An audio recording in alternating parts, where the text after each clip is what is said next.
Salut à tous, c'est Pang de la chaîne, bienvenue sur cette vidéo qui aujourd'hui va parler hypnose et manipulation, et j'aimerais revenir sur une campagne d'affichage qui actuellement porte pas mal polémique d'un groupe LGBT et qui dit en gros, quoi c'est pas en gros, c'est ce qui est mis sur l'affiche: pour qu'une femme aime les hommes, rien ne vaut un viol collectif.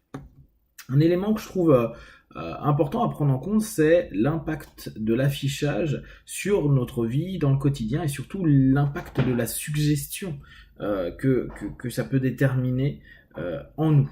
À savoir que une suggestion va se retrouver dans le subconscient si elle passe le facteur critique, le facteur de jugement, et elle va dès lors impacter valeurs, croyances. Alors pensez à toutes les personnes qui peuvent être homophobes et autres, mémoire à long terme, tout ce qui va être émotionnel et tout ce qui va être pattern, c'est-à-dire schéma répétitif.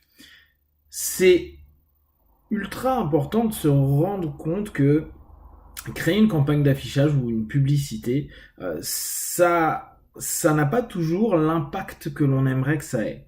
On peut comprendre que en citant cette phrase, la campagne est pour objectif d'interrompre un pattern, c'est-à-dire interrompre un modèle de pensée pour permettre d'ouvrir sur une nouvelle réflexion. Le problème étant, c'est que on ne sait jamais quels sont les processus internes de tout à chacun. Si on est en train d'utiliser la visualisation avec des cartes de visualisation, par exemple dans le développement personnel, et vous en avez certainement déjà vu ça, ne serait-ce que dans des séries télévisées, où vous voyez le héros qui se met l'image de ce qu'il aimerait devenir, ou de la maison qu'il aimerait acheter. On sait que l'impact répétitif d'un modèle, d'une suggestion, une image ou des mots, vont réellement permettre un plus, sans dire que ça va donner la conclusion attendue, mais ça va donner un plus dans l'orientation mentale et logiquement comportementale de la personne qui l'utilise. Donc, et ça on le sait tous, les pubs qui sont répétées de nombreuses fois vont nous impacter automatiquement, et on connaît tous des pubs qui, dès qu'il y a le jingle, ou dès que ça a été répété plusieurs fois à la télé, et quand on était gamin, il y en avait beaucoup qui se répétaient 3 fois de suite, eh bien, on a automatiquement la référence du produit. On peut dire, ouais, mais je vais pas l'acheter, ouais, mais ça m'intéresse pas, etc. Qu'importe. L'empreinte a été posée, et peut-être, maintenant, vous l'achèterez pas, et peut-être, dans 10 ans, ça sera la seule référence que vous avez quand vous avez besoin d'acheter quelque chose, et que vous hésitez entre différents modèles. Donc, là, on est dans quelque chose qui est assez problématique, dans le sens où on veut interrompre un pattern et en même temps, on pousse potentiellement, avec cette suggestion, à dire, bah, si vous croisez une lesbienne, eh bien, c'est cool, il suffit de la violer en groupe pour que peut-être elle redevienne hétéro. Ça reste hyper abrupt, et pensez bien que la période dans laquelle on est en plein été, il fait très chaud. Il y a beaucoup de personnes en vacances, il y a beaucoup de jeunes qui vaquent à beaucoup de choses sauf des occupations, c'est-à-dire qu'ils tiennent plus les murs qu'autre chose. Et peut-être que parmi tout ce groupe qui va être impacté par cette suggestion, il y en a peut-être qui ont des idées homophobes et qui, plus que ça, sont à la recherche de sexe. On sait que l'été, avec la chaleur, les femmes davantage dénudées et les hormones qui montent à fond, on sait très bien que l'homme, à ces périodes-là, est pire qu'en hiver. C'est factuel, tout le monde l'a déjà remarqué, tout le monde tout le monde non, les hommes pas nécessairement, mais les femmes le remarquent encore plus. Et proposer à ces périodes-là ce type de suggestion peut créer des conséquences qui sont extrêmement problématique à court ou moyen terme. C'est validé, en gros, que dans un pays comme la Jamaïque, parce que c'est ce qu'ils mettent en dessous, ça a été le cas. C'est validé donc que la croyance que on peut faire changer la sexualité, c'est valide. Et qu'en plus, il y a une méthode qui passe par du viol. Se rendre compte que à chaque fois qu'on est en train de répéter, cider, mettre une graine dans l'esprit des gens et de le répéter de par la médiatisation, vu que ça fait polémique, ça va être médiatisé. Ça se trouve, il y a un gars ou des gens qui l'ont vu et qui ont eu déjà un impact. Si on le médiatise, ça va faire grandir cette graine d'idées qu'il y avait à l'intérieur et qui peut-être, parmi les milliers, les centaines de milliers ou les millions de personnes qui vont regarder ou lire ça, peut-être que va y avoir une personne, peut-être 10, peut-être 100, qui pourront aller jusqu'à passer à l'acte parce que cette suggestion aura été répétée assez rapidement dans un contexte où physio-émotionnellement, c'est ouvert à des tentations de sexualité. Donc, il peut y avoir un impact super important. Ce que je comprends pas, c'est que on sait très bien que les images et les suggestions impactent. Sinon, on ferait pas de pub. Sinon, on ferait pas de marketing. Et pour autant, on ose faire des campagnes comme ça qui ont un risque, un réel risque pour la communauté homosexuelle. Et d'un autre côté, on fait la même chose pour la cigarette. On affiche des personnes qui sont en train de mourir avec une grande étiquette fumée tue. Tout le monde le sait maintenant que la cigarette peut entraîner le cancer et la mort.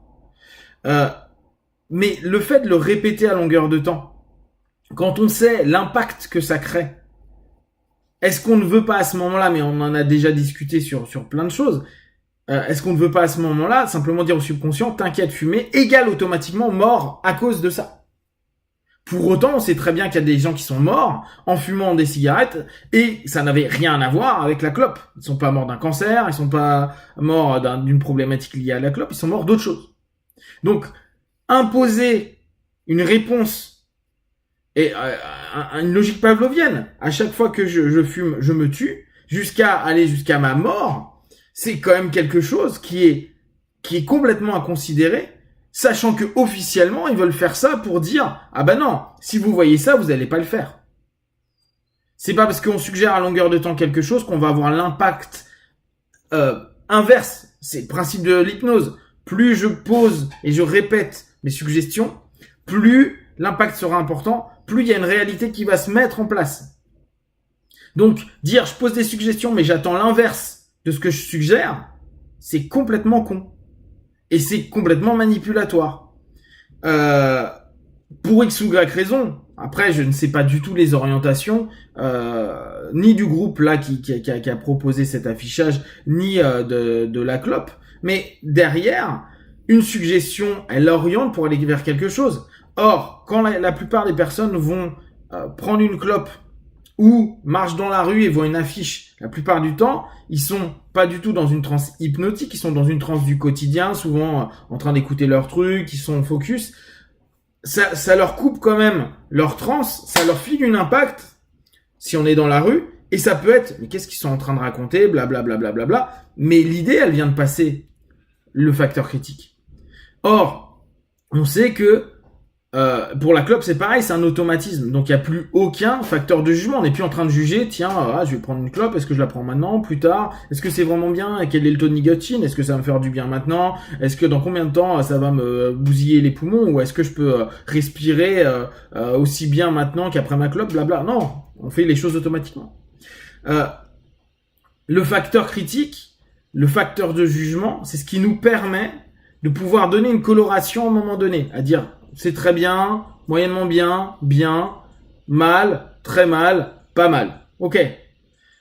Si on le diminue, on n'est plus capable de se rendre compte de ça. Et on accepte plus facilement, à court, moyen ou long terme, la suggestion, pour qu'elle puisse en plus avoir un impact d'action, un impact physique que l'on va mettre en place pour obtenir un résultat, et un résultat qui peut aller là où on n'a pas envie. Quand aujourd'hui, on voit que les gouvernements et multiples associations se battent pour éviter qu'il y ait des agressions, diminuer le nombre d'agressions sexuelles, les prédateurs vis-à-vis des enfants, vis-à-vis des femmes et les agressions homophobes, ce type de suggestion va complètement à l'inverse et risque de créer et valider déjà ce qui se passe dans beaucoup de subconscients de personnes qui dit j'ai tout pouvoir, j'ai droit et en plus je suis validé parce que une campagne autorité me valide la chose dans un autre pays, Jamaïque, où ils le font. À mon avis, il y a réellement quelque chose à cogiter au niveau de tout ce qui est marketing et communication et peut-être se rendre compte que après je sais pas, mais quel est le fond et la volonté de la communication, sachant que le message, la manière dont on va le recevoir, c'est quand même lié à l'initiateur de cette communication-là, donc le communicant à ce moment-là. Et c'est important de se poser la question, quel est le message qu'ils veulent réellement transmettre et pourquoi ils le transmettent aussi mal. Si vous avez des questions et des remarques, partagez sur Facebook, YouTube, j'y répondrai le plus rapidement possible. Et comme d'habitude, de tout ce que je propose, ne prenez que ce qui est bon et juste pour vous, testez, observez, analysez, concluez et surtout, gardez votre facteur de jugement. Be one.